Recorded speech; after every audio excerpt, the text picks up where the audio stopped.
नमस्कार दोस्तों, अगर आप डिस्ट्रीब्यूटरशिप लेने का प्लान कर रहे हैं या फिर किसी कंपनी से आपकी डील चल रही है और कंपनी ने अच्छे मार्जिन का आपसे वादा किया हुआ है कि हम आपको हाई रिटर्न्स देंगे, तो ये वीडियो सिर्फ आपके लिए है।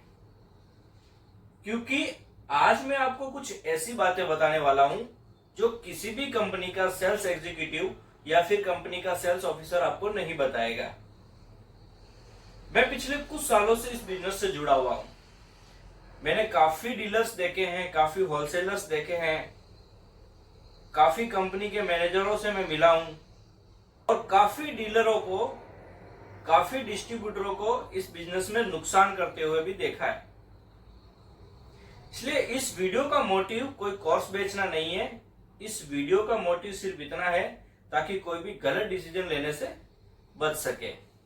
डिस्ट्रीब्यूटरशिप लेते समय 3 सबसे बड़ी गलतियां कर देते हैं लोग, जिसमें सबसे बड़ी गलती कि सिर्फ मार्जिन देखकर ही हां कर देते हैं।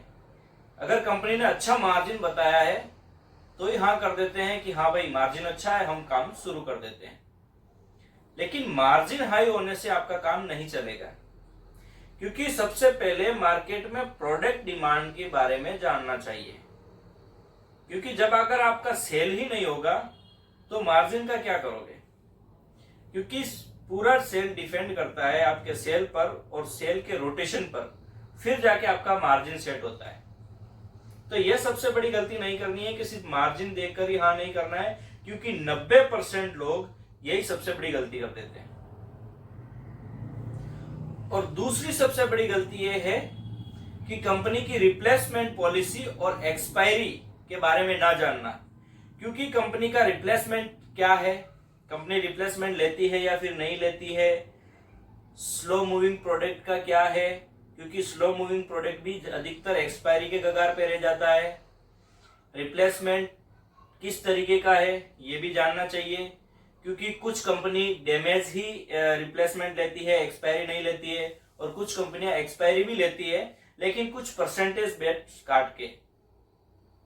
तो ये सारी चीजें आपको पहले पता कर लेनी चाहिए, कंपनी की रिप्लेसमेंट, एक्सपायरी पॉलिसी के बारे में, स्लो मूविंग प्रोडक्ट के बारे में, और ये सारी चीजें लिखित में लेनी चाहिए। क्योंकि आपको वर्बली किसी भी प्रॉमिस के ऊपर काम नहीं करना चाहिए। ये सारी चीजें लिखित पे ले, फिर ही अगला स्टेप ले, क्योंकि इससे बहुत बड़ा नुकसान हो सकता है। और तीसरी सबसे बड़ी गलती कंपनी के सपोर्ट के बारे में, कि कंपनी आपको किस तरीके का सपोर्ट करेगी। ब्रांडिंग कौन करेगा मार्केट में, कस्टमर को ऑफर्स कौन देगा, उनका सेल्स ऑफिसर ग्राउंड पर आएगा या नहीं आएगा। सिर्फ प्रोडक्ट देना ही कंपनी सपोर्ट नहीं होता, क्योंकि प्रोडक्ट के साथ साथ मार्केट में ब्रांडिंग, ऑफर्स और कुछ ऐसी एक्टिविटीज करनी पड़ती है जिससे आप मार्केट में अपनी जगह बना सको। तो ये तीनों चीजें पहले आप कंपनी से कंफर्म कर ले और सारी चीजें लिखित में ले या फिर डॉक्यूमेंट में ले।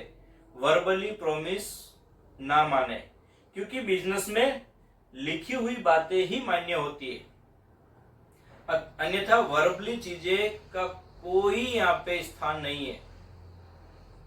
अगर लास्ट में कुछ ऐसा होता भी है और फिर आप कहेंगे कि हमें तो उन्होंने ऐसा कहा था, तो वो चीजें यहाँ पे मायने नहीं होती है। वो सीधा आपसे यही कहेंगे कि आपके पास लिखित में हो तो बताओ, और लिखा हुआ ही मान्य होता है।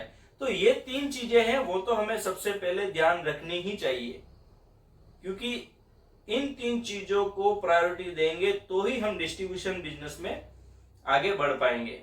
मेरे पिछले कुछ सालों का एक्सपीरियंस रहा है कि कुछ लोग सिर्फ मार्जिन देखकर ही हाँ कर देते हैं और फिर उन्हें बहुत बड़े नुकसान से हाथ धो बैठना पड़ता है। तो आप लोग ऐसी गलती ना करें। और आपको किस तरह की डिस्ट्रीब्यूटरशिप लेनी चाहिए, किस तरीके की आपको डीलरशिप लेनी चाहिए, क्या क्या रिक्वायरमेंट होती है, कौन सी डिस्ट्रीब्यूटरशिप आपको नहीं लेनी चाहिए, अगर आप चाहते हैं कि मैं इस तरीके की बातें आपके साथ और शेयर करूं, तो आप हमारे चैनल को सब्सक्राइब करके कमेंट कर दे गाइड, ताकि मैं और नई चीजें आपके साथ शेयर कर सकूं। और बेहतर तरीके से आपको एक्सप्लेन कर सकूं, ताकि डिस्ट्रीब्यूशन बिजनेस में आने से पहले आप सारी चीजों को चेक कर लें। और खास ये ध्यान रखें कि आप किसी भी तरह का डिस्ट्रीब्यूशनशिप ले रहे हैं तो उससे पहले उस प्रोडक्ट के बारे में मार्केट में एक बार सर्वे कर ले। आप 40 से 50 दुकानों पर घूमें, आप रिटेलर से उस प्रोडक्ट के बारे में बातचीत करें और रिटेलर से पूछे कि इस प्रोडक्ट की डिमांड है या नहीं है, या फिर इस प्रोडक्ट के लिए मार्केट में जगह बन सकती है या नहीं बन सकती है, इसकी आवश्यकता है या नहीं है, इसकी बिक्री हो सकती है या नहीं है। अगर आप 40-50 दुकान का सर्वे करेंगे और उसमें से 30-35 दुकान वालों ने भी अगर हाँ कहा कि हाँ इसके लिए मार्केट में जगह हो सकती है और ये मार्केट में चल सकता है, तो आप उस चीज के बारे में सोचें और उसके बारे में आगे कदम उठाएं। बिना सर्वे किए, बिना मार्केट को जाने सिर्फ मार्जिन के ऊपर ही हाँ करना अच्छी बात नहीं है, क्योंकि मार्जिन कितना भी हो वो मैटर नहीं करता है, मैटर करता है आपका रोटेशन। मार्जिन तो चाहिए ही, लेकिन रोटेशन के ऊपर ही आपका पूरा बिजनेस जो है उस पर खड़ा हो सकेगा। क्योंकि अगर मार्जिन आपको ज्यादा दे भी देंगे लेकिन अगर सेल नहीं होगी तो वो आपका नहीं बचेगा। इसलिए मार्जिन तो चाहिए ही, लेकिन उसके साथ उसका रोटेशन भी चाहिए कि प्रोडक्ट कितना फास्ट मूव करता है। तो चलिए चलते हैं अब। और अगर मैं इस तरीके की बातें आपके साथ और शेयर करूं तो आप हमारे चैनल को सब्सक्राइब कर देना। तो चलिए मिलते हैं किसी और वीडियो के साथ, तब तक के लिए धन्यवाद।